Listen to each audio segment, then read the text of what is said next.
We're very excited here because my first guest tonight is a film and television star who can be seen every Monday night in her own TV series, Cybill.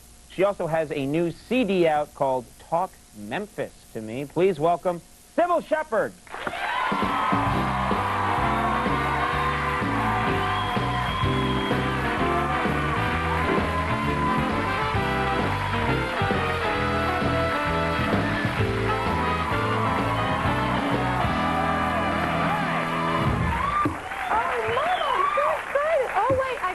Close-up of y'all in the front row. Here we go right now. Hey, you're looking good. All right. I've got your camera. I'm not used to being on camera. You're not here. It's going to take a few more years. Let's get both of us. Hi, how are you? Hi. Hi. Yeah. Is this, you do this? Hi. Well, you know, if you, they say that if you keep a journal, someday it'll keep you. Yeah. This is kind of a video journal. So you walk around and you walk around and, yes. It's very, I've never interviewed someone, no, don't do that. Not a lot to see down there.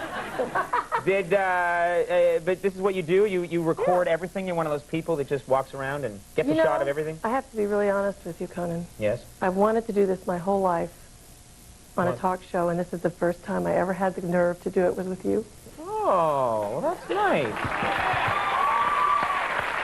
Wait a minute. Wait a minute. That could mean you don't take our talk show very seriously. And isn't that a relief? Now, I want to talk about the CD. You're wonderful. Okay, oh, thank you. Well, I do. This is, you know, of course, for a while now you've been singing. Yeah. And I was 9. Since you were 9, is this something that always brings joy to people? Is there anyone in your life where you sing and doesn't light up a room, doesn't make them happy immediately? Yeah, I didn't really start making people happy singing until about 7 years ago. I did it for about 25 or 30 years where I wasn't very good at it. But I didn't give up. I just kept doing it. Now I'm getting pretty good. And I wrote the song, Talk Memphis to Me, because I was homesick for Memphis. And it's really my act that I do live. Do you sing a lot around the house? You know, on your show, I premiered 3.5 years ago. I'd just written Talk Memphis to Me, and I performed it here. Really? Oh, that's right. That was about almost 4 years ago now. It's weird to think it was that long ago. That's right. We're going to be featuring on my show, Cybill, too. Really? Yeah, in a couple of weeks I sing it as a lullaby to my new granddaughter. She's only 5 days old. She's moving to Boston. I'm very sad that there won't be anybody to talk Memphis to her. Oh, yeah. That's sad. Well, I was reading a lot of, whenever we have a guest come on the show, of course, I read a ton of research to make the interview as scintillating as possible.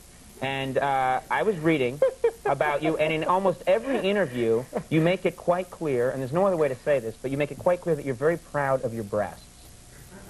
You do. You talk about them a lot. Is that the case? You are proud of them?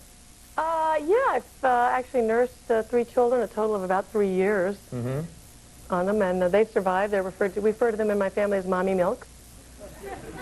So breasts are pretty cool, yeah. Yeah. Yeah, I wouldn't know. So far they're real. Today they're real. Is it, and what is it? You like them now later in life. Is that the case? Actually, yes. Actually, they're more enjoyable and more kind of fun. Inside. You know, I mean, fun. What do you mean? Well, you know how everybody feels when they're 14, 15. Well, first of all, there's a certain point in a woman's life sometime when they're not big enough, and then there's one point in your life when they're too big. Most of the time, it's not big enough, like when you're about 13 and then you get to be 14, 15, sometimes they feel like they're too big or vice versa. They're just, women have a hard time. I just can't relate. I don't know what to say to you. I can't go, yeah, it's a problem. I don't know. But I'm sure you can relate because men have a whole other size issue. Which is really just as bogus. I mean, you know, we come in all shapes and sizes. Everybody knows it's not how big things are. I'm so glad you said that. Matters. The shape that matters. But you know, earlier in your career, you were more reticent. You know, In my first movie, The Last Picture Show, I was horrified. I couldn't believe I was going to do that, and I happened to be taking an anthropology course at NYU, and I was just discovering that there are cultures in the world where the underarms are like, you're not supposed to ever see the underarms. It's okay to flaunt the breasts. You can just throw them out anywhere you want. So people are walking around with their breasts hanging out, but like with their thumbs in their underarms.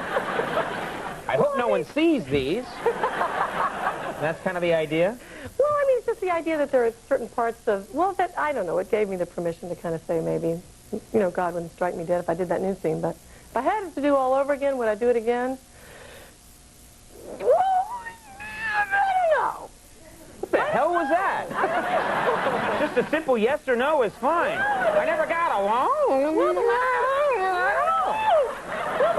Picture Show was a great movie. Yeah, it was a great movie. Now, I know you have a boyfriend. A fiance, actually. Fiance? Yeah, we've been engaged now for about a year and a half, and we set a date in 2027. Well, you know, I was married twice, and I never got engaged. So I figured I'd get engaged this time and never get married. Good plan. Yeah. So yeah, do you have an engagement ring? Well, I do, but I don't have it on, do I? Oh, yeah. Oh, yeah, I seem to have forgotten it. Some crazy signals of some kind. Well, I don't ever wear rings. I don't know. I feel funny with rings. I don't know, like... You don't like them?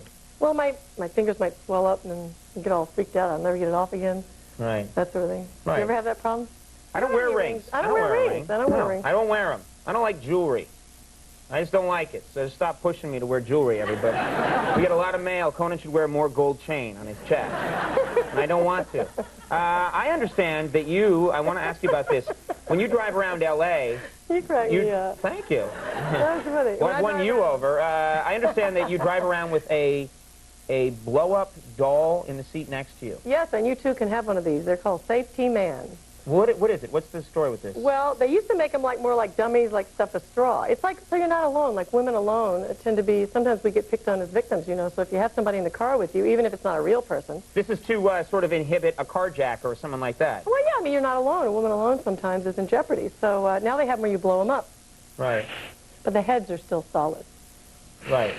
Right. And what happens? Does it Well, work? You have to keep it blown up. That's the problem. Anything, you know those things that blow up. Now I come in the garage, they're all deflated all over my bicycle. Yeah, so that doesn't inhibit anyone. Carjacker sees you go by and you're like, look, she's driving around with a wrinkled old man.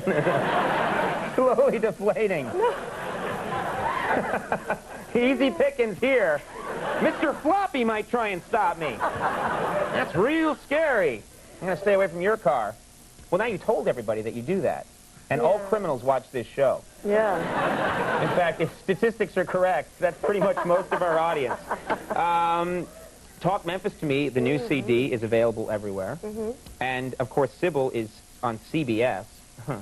And I have to do that. The network makes me, whenever I mention another network, they tell me to go. Make a face? Huh. Yeah, like that face you made earlier. Yeah, you can do that, too. Okay. We've both gone quite insane. That's on Mondays at 9 o'clock, and it's always fun having you on the show. It's always great to see you. Yeah, come back sometime. Cybill Shepherd, everybody. Now, ladies and gentlemen, just a quick word. Hold on 1 second. You have to be here for this.